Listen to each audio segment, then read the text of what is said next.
Town PI Shri છે. સાહેબ, તમામ લોકોને તમે અરજ કરી રહ્યા છો, જતા નથી, નાગરિકોને શું સંદેશ આપશો? અરે ભાઈ, અત્યારે આ રેલનું ટાઈમ છે અને આ વસ્તુ ના કરો. પોલીસને બીજા 50 કામ છે અને અમે લોકો આ બધાને કાઢવા માટે પ્રયત્નશીલ છીએ. જો અહીંયા આવી રીતે ભીડભાડ કરશે તો પોલીસ કામ કેવી રીતે કરશે? આ મૂર્ખામીથી તંત્રને કેટલી અગવડ પડે છે? અરે ખૂબ અગવડ પડે છે. અમારા કામ પડતા મૂકીને અમારે દોડવું પડે છે આ લોકોને અહીંથી કાઢવા માટે. આ વસ્તુ જરાય યોગ્ય નથી. નાગરિકોએ પોતાની ફરજ ખરેખર સમજવી જોઈએ. તો નાગરિકોએ પોતાની ફરજ સમજવાની જરૂર છે. તમે જોઈ શકો, પાણી જોવાના બહાને આ લોકો અહીં બહાર નીકળે છે અને એના લીધે આખું તંત્ર હેરાન થાય છે. નાના બચ્ચાઓ સાથે એ લોકો આવે છે, બુઝુર્ગ સાથે આવે છે અને આ બધી પરિસ્થિતિમાં જ્યારે મોટી ઘટના થાય ને ત્યારે પછી પ્રશ્ન એ ઉચકાય છે કે તંત્ર શું કરતું હતું.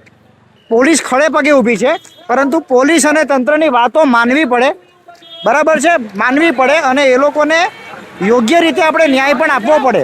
જેટલી પોલીસની તંત્રની ફરજ છે એટલી જ નાગરિકની ફરજ ક્યાંક ને ક્યાંક છે અને નાગરિક આ ફરજથી ચૂકી રહ્યો છે.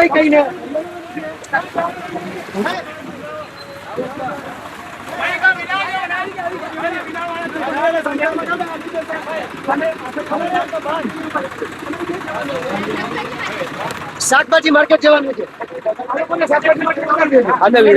હાલ અહીં પોલીસ દ્વારા નાગરિકોને યોગ્ય રીતે પેલી બાજુ જઈ શકે સ્થળાંતર કરવાની પ્રક્રિયા પણ ચાલુ છે. નગરપાલિકાનો કાફલો છે અને એક બેન છે તે પેશન્ટ છે.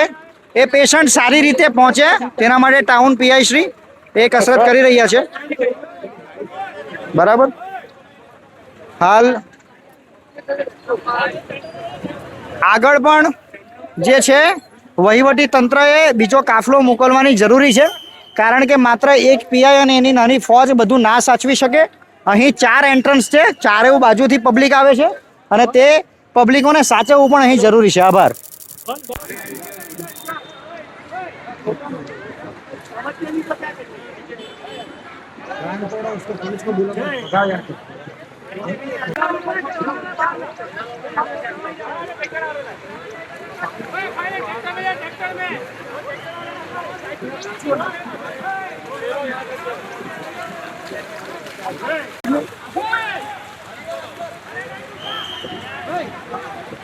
આ લોકો એક મિનિટ